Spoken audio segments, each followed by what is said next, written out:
Hi, just a series of videos. I think it's like 18, oh, 1 second, 96 pages. So I'm going to do like 10 videos in this. Tragedy and Hope. It's the Trivium study guide, version 2.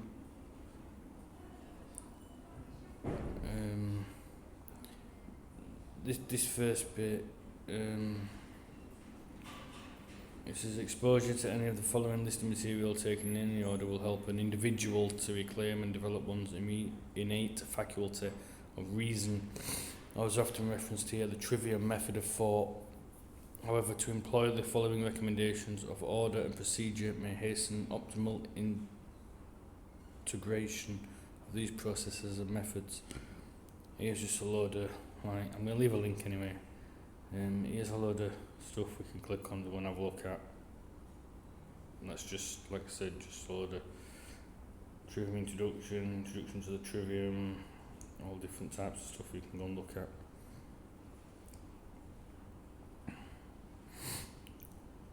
Why are we here?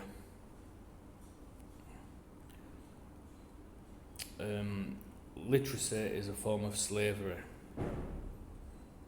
Until a systematic form of critical thinking is practiced by the reader, we'll be discussing the relevance of this observation for the remainder of this lesson. And if you don't currently have a systematic form of critical thinking, don't be alarmed, as you'll be provided with your own lock-picking set in the form of the lost tools of learning. And from there, you can unlock your own potential at your own pace. If you want to free your mind, you first have to come to understand the process by which words were used to program and control your mind in the first place. Thereby you will have the ability to rewrite the programming in your own image. That's on an individual level, but what about humanity as a whole? The status quo, or our existing state of affairs, amounts to this: human actions are in conflict with human needs for survival. The perfect storm of irrationality that we are all experiencing has three major components which create its devastating effect. Censorship or secrecy, which is the act of occulting information. Corruption of education, which conveniently leaves you intellectually self-defenseless. An absence of compassionate communication, which prevents constructive action. Ending secrecy and revealing the truth does not automatically give people critical thinking and non-violent communication skills. Providing intellectual self-defense does not automatically prevent censorship, nor does it teach one how to communicate. Learning how to communicate does not end secrecy, nor does it provide critical thinking. To free our minds, we must take 3 steps and repeat those steps over and over. Let's begin by defining 13 simple concepts so that we can all start on the same page. Axiom of non-aggression is an ethical stance which asserts that aggression is inherently illegitimate. Aggression is defined as the initiation of physical force against individuals or property. The threat of such or fraud upon individuals or their property. In contrast to pacifism, the non-aggression principle does not preclude violent self-defense. The principle is a deontological or rule-based ethical stance. Education, to bring out, to extract, to produce from a state of occultation. Johnson's Dictionary, 1854. From the Latin verb educo, to lead or draw out. Occult, from the Latin verb occulto, to hide or to keep secret. Therefore, education is a process of unocculting reality. Polymath, a polymath, Greek polymaths, having learned much, is an individual whose expertise spans a significant number of different subject areas. Autonomy Autonomy. Ancient Greek, autonomos, from auto, self, plus nomos, law. One who gives oneself their own law. Is a concept found in moral, political, and bioethical philosophy. Within these contexts, it refers to the capacity of a rational individual to make an informed, uncoerced decision. Government is derived from the Latin word gubernare, a verb meaning to control, combined with ment, a Latin noun meaning mind. Government means to control the mind. Cybernetics. The term cybernetics stems from the Greek kybernetes, steersman, governor, pilot, or rudder, the same root as government. Cybernetics is a broad field of study which includes equations to control human behaviour through the use of language. In other words, if the purpose of government is to control the mind, cybernetics would be the instruction manual on how to control your mind. This will mean more when we get to Norbert Wiener in a few minutes. Conspiracy. From the Latin verb conspire, to conspire, it is the act of occulting information in order to prey on those who have been denied access to the same set of useful information. See also cabal. Terrorism. Government by force or coercion. Nescient. Lack of awareness or knowledge. As a consequence of never having had the choice or opportunity to be exposed to it, had they been exposed to awareness or knowledge, it would have been integrated into their thoughts and actions, had they only been given the opportunity. Ignorant, someone who is aware of a concept or knowledge and yet does not integrate this information, and thus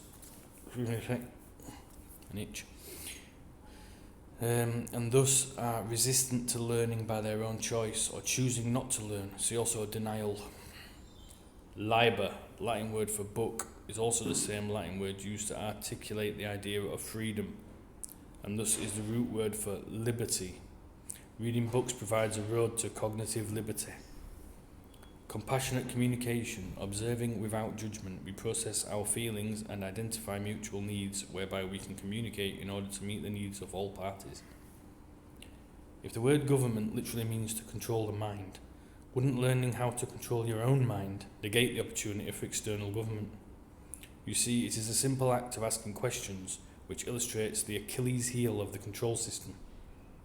You can condition animals, but if humans ask questions, they can learn your way to freedom. Government will continue to exist until it is no longer necessary. The absence of government is anarchy, not autonomy. Absence of someone else controlling your mind does not automatically give you critical thinking. So it's more logical, reasonable, and rational to learn how to learn anything for ourselves and thereby become autonomous, whereby external mind control or government is no longer necessary. Government to control the mind is a form of aggression when it is against your consent. When governments occult information, for example with top secrecy, it is a form of aggression, as it denies you the opportunity to make an informed choice. If 16 million documents were made top secret by our government last year, how could we possibly expect to be informed as to what reality actually is? When secret societies occult information and use oaths as a method of ensuring the secret stays secret, they generate a power differential. If they prevent others from accessing useful information, does the superclass which runs the world have superpowers? They do. Their power is to have access to a systematic method to attain certainty, while at the same time denying you access to the same liberating tools. The purpose of this lesson is to transfer the superpowers of the non-elected rulers to you, whereby you can inspect, validate, and if you so choose, install your own superpowers of learning. As a consequence, if you so choose, you can likewise empower others with the opportunity to catalyse their own learning potential. It's truly the gift that keeps on giving, until someone decided to keep it a secret and assume power to control the rest of our lives without our consent. Without access to the occulted information and the intellectual toolkit to allow you to take actions with certainty, it is a rigged game ensuring consistency, satisfaction and order for those who occult information, and uncertainty, fear and confusion and chaos for those without access to the information and the tools of learning. As a result, without learning to outgrow our current situation, many of us react emotionally and cannot outthink our reactions, devolving our state of responsibility to that of fight or flight, powered by adrenaline. Emotions are not a valid method of attaining knowledge, and we tend to panic instead of responding to the unknown with observation, logical thought and informed action to make it a known. This is the essence of how we as humans are being controlled by other humans by using words. Who is doing this to us? The short answer, polymaths who possess rationality without emotion. Throughout history, many groups have espoused this obsession to control the lives of others, whether it's the Atenists or the eugenicists or the ego worshippers. They all support controlling you vis-a-vis the censorship and manipulation of information, better known as the concept of the scientific dictatorship. Some examples illustrating the idea of the scientific dictatorship would be the following members of the 20th century intelligentsia. Edward Bernays. The conscious and intelligent manipulation of the organised habits and opinions of the masses is an important element in democratic society. Those who manipulate this unseen mechanism of society constitute an invisible government which is the true ruling power of our countries. I say countries because all countries are the same, so I don't just say this country, but all other countries are the same. We are governed, our minds are moulded, our tastes formed, our ideas suggested, largely by men we have never heard of. This is a logical result of the way in which our democratic society is organised. Vast numbers of human beings, or individuals, men and women, children, must cooperate in this manner if they are to live together as a smoothly functioning society, which is a cult. Society is the cult. If you don't, I've done videos before on the 7 characteristics of a cult. If you take out the religious connotations, you can fit every one of them to society. Right, where are we? In almost every act of our daily lives, whether in the sphere of politics or business, in our social conduct, at our ethical thinking, we are dominated by the relatively small number of individuals who understand the mental processes and social patterns of the masses. It is they who pull the wires which control the public mind. Edward Bernays, Propaganda, 1928. Walter Lippmann.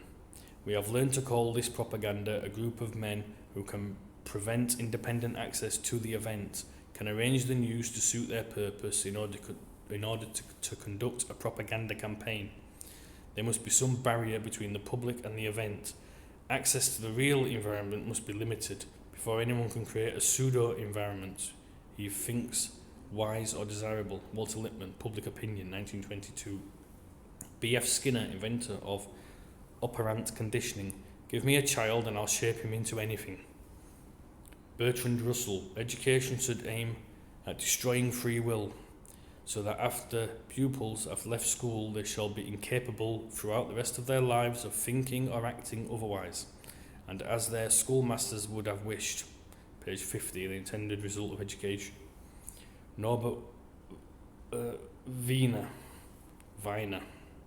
author of Cybernetics, which focuses on equations to control human behaviour and illustrates how to corrupt our natural communication and feedback or learning processes, whereby game theory is used to control the masses.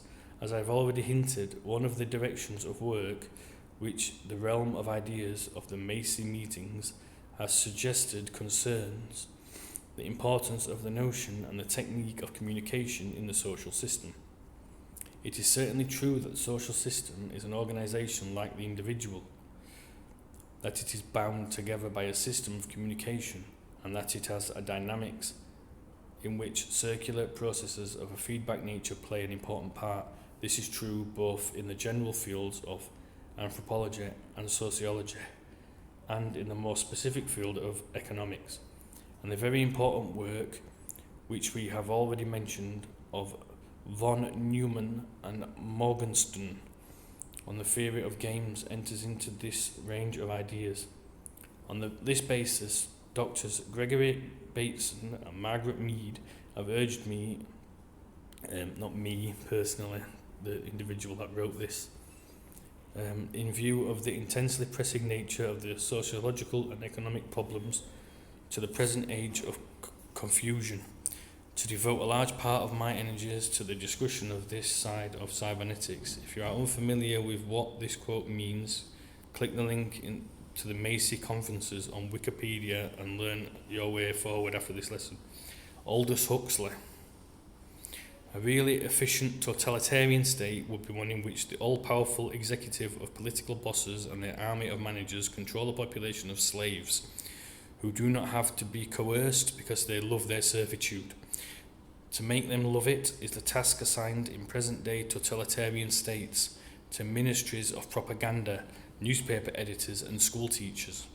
The greatest triumphs of propaganda have been accomplished not by doing something, but by refraining from doing.